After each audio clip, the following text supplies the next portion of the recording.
Okay. So here we start off with the type number 2, which is VCRS with wet vapor after compression. अब scene क्या है, wait vapour after compression मतलब ये जो second point है, after compression मतलब second point, वो wait region में है। तुम लोग देखोगे तो दोनों ग्राफ में वेट रीजन में आ चुका है पॉइंट 2। अब मुझे तुम लोग बताओ कि ये चीज़ अच्छा हुआ या बुरा हुआ। जो टाइप 1 था उसके मुकाबले टाइप 1 में मेरा ये जो सेकेंड पॉइंट था वो यहाँ पे था, और अभी के जास में यहाँ पे आ गया है। इससे मेरे लाइफ में कुछ अच्छा पॉजिटिव चीज़ घटा या कुछ नेगेटिव घटा, तो मैं बोलूँगा कि ये बर्बादी की तरफ लेके जाने वाला टाइप है। क्यों बोल? क्योंकि तेरा रेफ्रिजरेटिंग इफेक्ट है ना, पहले जब ये 2 पॉइंट इधर था तो इतना रेफ्रिजरेटिंग इफेक्ट मिलता था, इतना सपोज दैट से, बट अभी वो घट के इतना सा हो गया क्योंकि सेकेंड पॉइंट अंदर आ चुका है। तो दिस थिंग मतलब वेट वेपर आफ्टर कंप्रेशन तुम लोग के लिए रेफ्रिजरेटिंग इफेक्ट कम करने का काम करेगा, and if the refrigerating effect is less तुम्हारा COP भी कम होगा। ठीक है, मैं तुम लोग को बोलता हूँ कि इसमें सिर्फ इतना सा है, ये डायग्राम्स ही अलग है। मैं तुम लोग को इधर जो फार्मूला लिख के दिया था टाइप 1 में, दे आर सिमिलर, कुछ भी चेंज नहीं है फार्मूलाज में। सिर्फ तुम लोग को ये कहाँ पे है ये समझ में आना चाहिए। Point 2 is in the wet region. This is the important part in this sum, in this type. Okay, so let's quickly move on to the numerical on this type. Okay, so we have this problem in front of us. मैं read out करता हूँ question. An ammonia refrigerating machine fitted with an expansion valve works between temperature limits of -10 degree Celsius and 30 degree Celsius. The vapor is 95% dry at the end of isentropic compression. Temperature limits दिया है और उसके next statement immediately बोला है उसने, the vapour is 95% dry. तुम लोग को मालूम है कि 95% ड्राई वगैरह मतलब क्या, कि ये वेट रीजन में आएगा। ये एक्स का वैल्यू है, ड्राइनेस फ्रैक्शन का वैल्यू है। ठीक है, सो मेरा बेसिकली जो ग्राफ है हाउ इट विल बिकम, मैं हमेशा TS डायग्राम बनाने में विश्वास रखता हूँ क्योंकि बहुत मेरे को समझने में ईजी जाता है, तो मैं TS डायग्राम बनाता हूँ हर क्वेश्चन में। तुम लोग को चाहिए तो दोनों ग्राफ बना सकते हो। ठीक है, this is the TS diagram. मुझे पता चला कि सेकेंड पॉइंट जो है मतलब आफ्टर कंप्रेशन वाला जो पॉइंट है वो इस रीजन में है, वेट रीजन में। कैसे पता चला? क्योंकि उसका ड्राइनेस फ्रैक्शन दिया है 95% ड्राई। इधर से वर्टिकली नीचे आऊँगा तो फर्स्ट पॉइंट मिलेगा, इधर से हॉरिजॉन्टली स्ट्रेट जाऊँगा इधर तक तो ये थर्ड पॉइंट मिलेगा, इधर से थोड़ा वाकड़ा आऊँगा और इधर चला जाऊँगा तो ये फोर्थ पॉइंट मिल जाएगा। ठीक है, तो this is the cycle that is given to us. ठीक है, आगे वो लोग बोलते हैं इधर the vapor is 95% dry at the end of the isentropic compression and the fluid leaving the condenser is at 30 degree Celsius. जो हायर टेम्परेचर को 30 डिग्री सेल्सियस से कंडेंसर को छोड़ के जाने वाला, इधर देख, कंप्रेसर कंडेंसर, कंडेंसर को छोड़ के कौन जा रहा है? 3 पॉइंट जा रहा है, तो that is at 30 degree Celsius they have said. Assuming the actual COP as 60% of the theoretical COP। ये एक रिलेशनशिप दिया है अपन को, actual COP is equal to how much? 60%। 60% बोलेगा तो 0.6 times theoretical COP। This is being said. Okay, next further they say calculate the kilograms of ice produced, मतलब mass निकालने का है आइस का, produced per kilowatt are at 0 degree Celsius from water at 10 degree Celsius. 10 degree पानी से 0 degree का बर्फ़ बनने के लिए कितना पावर है? वो 1 किलोवाट आर दिया है।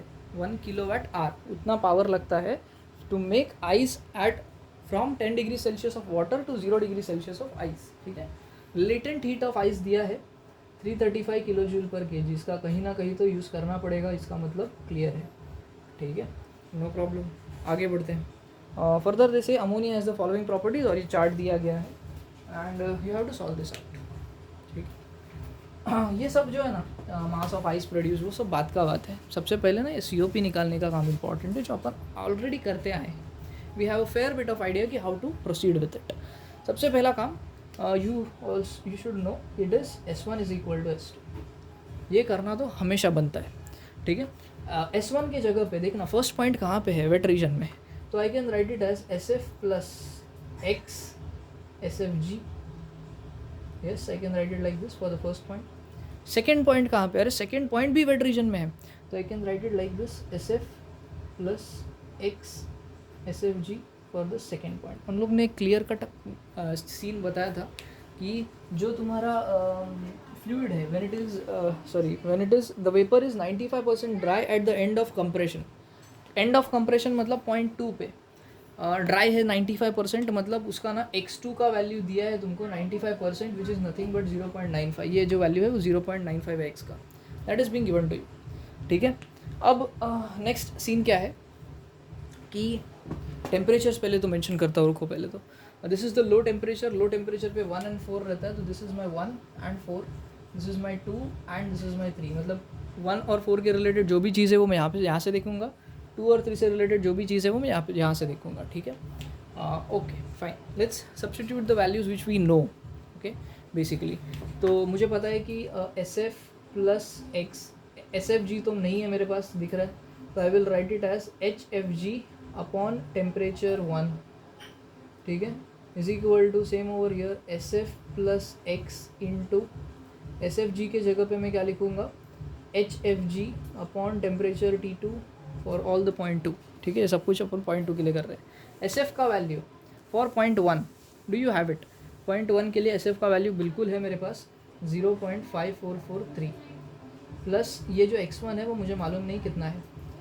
H F G for the first point of course we have it 1297.68 and temperature for the first point is -10, मतलब ये हो जाएगा 263 केल्विन, ठीक है, प्लस 273 करना रहता है मालूम है, केल्विन में कन्वर्ट करने के लिए सेम काम किया है। S F for the second point, S F for the second point it's there with us 1.2037 plus x2 is 0.95 if you remember, इधर लिख के दिया है।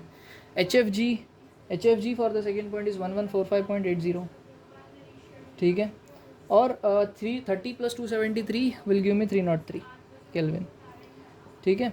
तो यहाँ से देखोगे तो एक ही अननोन बचता है, that is x1, that is the dryness fraction of 0.1, ठीक है। मेरे को लगता है कि ऐसा काम अपन ने पहले ही कर चुके, ठीक है, सेम काम अपन पहले भी कर चुके हैं, बस उसमें क्या रहता था 0.2 सैचुरेशन पे रहता था, अभी क्या है 0.2 वेट रीजन में, ठीक है। So from here I can get the x1 का value, it comes out to be somewhere around 0.86, fantastic. Now the things start to get tricky. अब तुम लोग को सबसे पहले तो h1 निकालना है मेरे भाई, h1 है वेट रीजन में, h1 का फॉर्मूला आएगा HF1 के लिए plus x1 multiplied by HFG of 1। मेरे को लगता है तुम्हारे पास सारा वैल्यूज़ है, you will get some answer, मैं आंसर नहीं लिख रहा हूँ, तुम लोग को कुछ तो आंसर मिलेगा, ठीक है। H2 is also in the wet region, so this will be HF2 plus x2 HFG for the second point। यहाँ से तुम लोग को सारा वैल्यूज़ है, HFG for the second point भी है, HFG for the first point भी है, HF for the first point and second point है, x1 x2 तुम्हारे पास है, you will get H2 as well. Last one is HF3 that you require, HF3 is nothing but equal to H4 if you remember, ठीक है, इधर मैं लिखता हूँ मुझे तो H4 which is equal to HF3। अब थर्ड पॉइंट का HF का वैल्यू है ना रे 3 to 3.08 किलो जूल पर केजी, काम हो गया ना रे, सब कुछ मिल गया। अब तुम लोग यहाँ से COP निकाल सकते हो, कौन सा COP रे, थियोरेटिकल COP। COP का फॉर्मूला क्या है,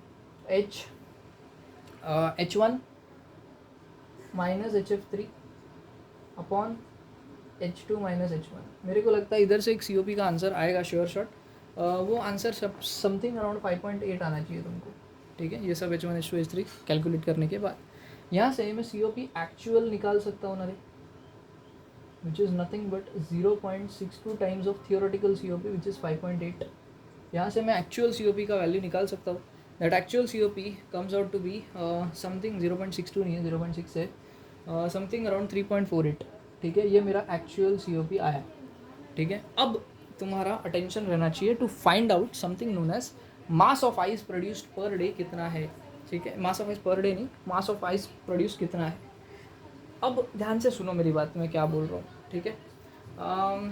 उन्होंने ना एक क्लियर कट बताया है कि calculate the kilograms of ice produced per kilowatt hour, मतलब वो आइस प्रोड्यूस करने के लिए मैं वर्क कितना दे रहा हूँ, 1 किलोवाट 1 घंटे के लिए। क्या बोला, वो आइस प्रोड्यूस करने के लिए मैं वर्क कितना दे रहा हूँ, ऐसे ही तो आइस बनेगा नहीं, अपने पास अपन क्लॉशियस स्टेटमेंट में काम करते हैं, वर्क देना पड़ता है दोस्त, तभी आइस बनेगा या फिर रेफ्रिजरेशन होएगा। तो अपन को उन्होंने क्लियर कट बताया पर किलोवाट आवर, मतलब 1 किलोवाट एनर्जी देना है 1 घंटे के लिए, तो उस हिसाब से मेरा वर्क कितना होगा, तो ध्यान से देख 1 इंटू आर को सेकेंड्स में कन्वर्ट करूँगा तो 3600 होगा, मतलब मेरे पास ये आया 3600 किलो वैट्स, ठीक है। या फिर मैं इसको किलो जूल लिख सकता हूँ, ठीक है। किलो वाट्स नहीं आएगा, किलो जूल्स आएगा, क्योंकि सेकेंड को तुम लोग ने ऑलरेडी कन्वर्ट कर दिया है, ठीक है। ओके, तो ये आ गया मेरे पास किलो जूल। वर्क मैंने इतना सप्लाई किया for producing my what you से आइस, ठीक है। अब ये वर्क है, मैं क्या बोलता हूँ, मेरे पास एक एक्चुअल COP है, एक वर्क है। Can I find out refrigerating effect? तुम लोग को फॉर्मूला याद रहेगा कि COP can be written as COP actual is equal to refrigerating effect upon work done. कहना इसे मेरे पास COP एक्चुअल है 3.48, रेफ्रिजरेटिंग इफेक्ट मैं निकालने में इंटरेस्टेड हूँ, एंड वर्क डन मेरे पास 3600 है। सो यहाँ से मुझे रेफ्रिजरेटिंग इफेक्ट लाने से कोई नहीं रोक सकता, राइट। ये रेफ्रिजरेटिंग इफेक्ट मुझे मिलेगा समथिंग अराउंड कितना है, 12528 किलो जूल, 12528 किलो जूल्स, इतना आंसर आया मेरे को of this refrigerating effect. No problem. मैं क्या बोलता हूँ, ये रेफ्रिजरेटिंग इफेक्ट वगैरह निकालने के पीछे का राज क्या है मालूम है तुम लोग को? एक कंडीशन दिया था, याद कर। उन्होंने बोला था कि बर्फ़ तो बनाना है, बट पानी है 10 डिग्री सेल्सियस का, उसको कन्वर्ट करना है इन द बर्फ़ ऑफ 0 डिग्री सेल्सियस, तब जाके ये बर्फ़ बनेगा। तो उसके लिए ना मैं एक बोलता हूँ कि एक actual refrigerating effect RE, small RE निकालने का कोशिश करता हूँ, ठीक है। इसमें ये रेफ्रिजरेटिंग इफेक्ट में मैं बर्फ़ बनाने का कार्यक्रम करने वाला हूँ, और उससे रेफ्रिजरेटिंग इफेक्ट कितना होता है वो देखने वाला हूँ। इसमें मैंने बर्फ़ का बात किया क्या रे? नहीं किया। मैंने इसमें बर्फ़ का बात बिल्कुल नहीं किया, अभी तक मैंने बर्फ़ का बात नहीं किया। तो उस बर्फ़ को बनाने के लिए मैं कुछ अभी यहाँ पे करने का कोशिश करता हूँ। अब ज़रा सोच, पानी है 10 डिग्री सेल्सियस का, उसको तुझे बर्फ़ में कन्वर्ट करना है। How will you do this shit? मैं बताता हूँ कैसे करते। m डॉट, ठीक है, पहले क्या था, पानी था, CP of water multiplied by temperature of water plus latent heat of ice, ये फॉर्मूला है, ठीक है। और वो आइस 0 डिग्री सेल्सियस पे है करके टेम्परेचर नहीं मल्टीप्लाई हुआ, नहीं तो आगे टेम्परेचर भी मल्टीप्लाई हो जाता, ठीक है। अब ध्यान से देखना, मैं क्या बोलता हूँ कि मेरे पास मास फ्लो रेट नाम का कोई चीज़ दिया नहीं है, यानी कि मैं बोलता हूँ कि मेरे को कितना मास फ्लो रेट है, दैट आई डोंट नो। तो फिलहाल के लिए मैं क्या करता हूँ, इसको अज्यूम कर लेता हूँ 1, इसको मैं अज्यूम कर लेता हूँ 1, ठीक है। CP of water is a constant value of 4.187, specific heat of water is always 4.187, temperature of water उन्होंने दिया था 10, और लेटेंट हीट है 335, ठीक है। इसको अगर तुम सॉल्व करोगे तो तुम लोग को एक रेफ्रिजरेटिंग इफेक्ट मिलेगा।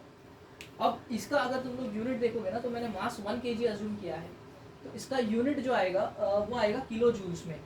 सो this comes out to be 376.87 kilo joule, ठीक है, 376.87 किलो जूल्स, इतना ये रेफ्रिजरेटिंग इफेक्ट आया, यानी कि इतना वो हीट एक्सट्रैक्ट करना पड़ेगा मुझे ताकि वो बर्फ़ बन जाए, ठीक है। From 10 degree Celsius to 0 degree Celsius का बर्फ़ बनाने के लिए पानी में से मेरे को कितना हीट एक्सट्रैक्ट करना पड़ेगा? इतना हीट एक्सट्रैक्ट करना पड़ेगा, ठीक है। ओके, बढ़िया। अब मुझे क्या चाहिए, ध्यान से देखना, मुझे चाहिए अमाउंट ऑफ आइस प्रोड्यूस्ड। कुछ नहीं करना है अभी, अमाउंट ऑफ आइस प्रोड्यूस्ड यानी कि मास ऑफ आइस प्रोड्यूस, इसको मैं कैपिटल M बोलता हूँ। मास ऑफ आइस प्रोड्यूस निकालने के लिए तुझे कुछ नहीं करना है, ये जो कैपिटल RE है यानी कि actual refrigerating effect upon ice बनाने के लिए रेफ्रिजरेटिंग इफेक्ट जो लगता है उसको डिवाइड कर दो, तुम लोग को mass produced of amount of ice produce मिल जाएगा। रेफ्रिजरेटिंग इफेक्ट कैपिटल में ये रहा 12528 है कुछ, ओके, 12528 डिवाइडेड बाय ये जो है 376.87 है, ठीक है। When you solve this out ना, you will get the mass of ice produced in kgs per kilowatt hour, ठीक है, क्योंकि तुम लोग ने पावर कितना यूज़ किया है, 1 किलोवाट आर यूज़ किया है, बराबर। तो इसलिए तुम लोग को जो आंसर मिलेगा वो किस में आएगा, kg पर किलोवाट आर में आएगा, ठीक है। All right then, so here we are. Basically ये जो है ना, किलो जूल बोलना गलत है, इसको किलो जूल पर kg बोल, क्योंकि तूने मास 1 kg अज्यूम किया ना, तो वो इसको किलो जूल पर kg बोलते हैं अपन, ठीक है। ऑल राइट, तो ठीक है, अब बराबर है, सब कुछ बराबर बैठ रहा है। So this is the mass of ice produced, ऐसा निकालते हैं मास of ice produced. This was the single problem. ये टाइप इतना इंपॉर्टेंट नहीं है, अगर तुम लोग को कुछ और प्रॉब्लम इसके रिलेटेड मिलता है तो सॉल्व करो, उसमें कुछ प्रॉब्लम्स आया तो मुझे भेजो, we will solve it. But मेरे साइड से ये टाइप के लिए इतना ही प्रॉब्लम है मेरे साइड में। That's it for type 2। We will meet in the next type which will be your type 3। Thank you.